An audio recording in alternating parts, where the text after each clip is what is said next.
Okay, in this video, we're going to talk about what is meant by this word, acylation. Okay, so before we can do that, well, acylation it's when you stick an acyl group onto something. That's an A, okay? But before we talk about an acyl group let's talk what is an alkyl group.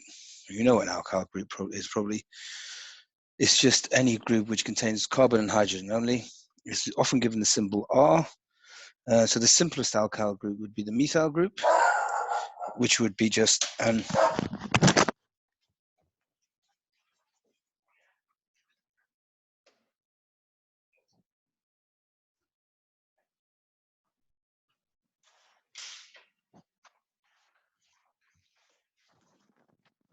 simplest methyl group would be the methyl group. The next simplest one would be the ethyl group, and propyl, and then it could be something a bit more complicated like that, with branched, like this one here. Okay, so there are alkyl groups. So what is an acyl group then? Well, an acyl group is when you have an alkyl group next to a carbonyl group. So that is the simplest acyl group, that there with two carbons in it.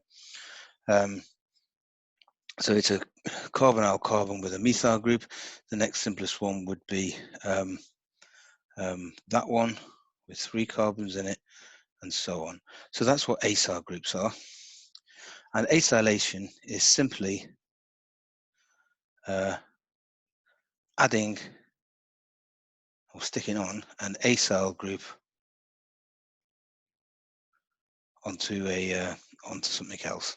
Okay, and what we have talked about so far is we've talked about the acylation of alcohols.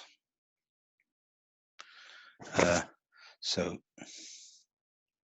there's an alcohol, and the acylation of amines, strictly speaking, primary amines.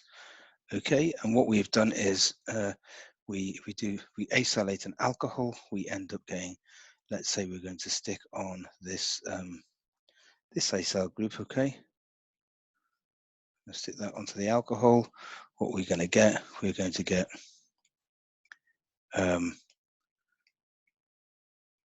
that compound, which is, of course, you'll know is an ester. And if we stick the acyl group onto the amine, then you're going to get an N substituted amide.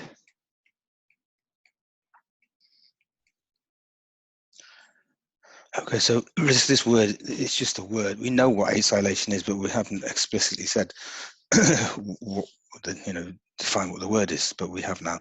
Okay, so we remember what happened. It's all very dependent on a lone pair on the oxygen attacking the carbonyl carbon, isn't it? On the lone pair on the nitrogen attacking the carbonyl carbon, goes for a nucleophilic addition followed by elimination reaction. Okay, so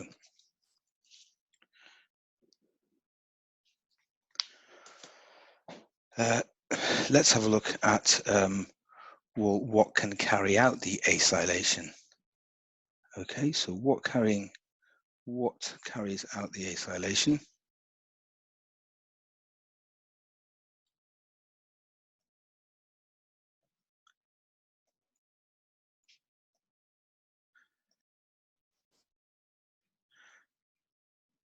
Well, it's an acylating agent.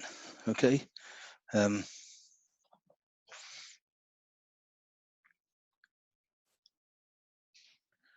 and we've come across three different kinds of acylating agents. We've come across the worst one. It's not very good at it. So the carboxylic acid, and that's got OH on it there. The one that's slightly better, which is a complicated structure, remember, is the acid anhydride. So instead of having just OH there, that's got this complicated bit sticking off it. And finally, the most reactive of all of the acylating agents, we have got the acyl chloride, which is like this, isn't it?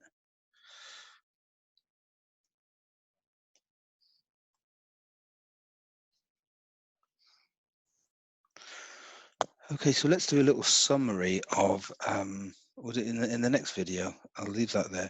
In the next video, we're going to do a little summary of all the different acylating reactions that we've come across so far, and we'll see there is quite a few patterns.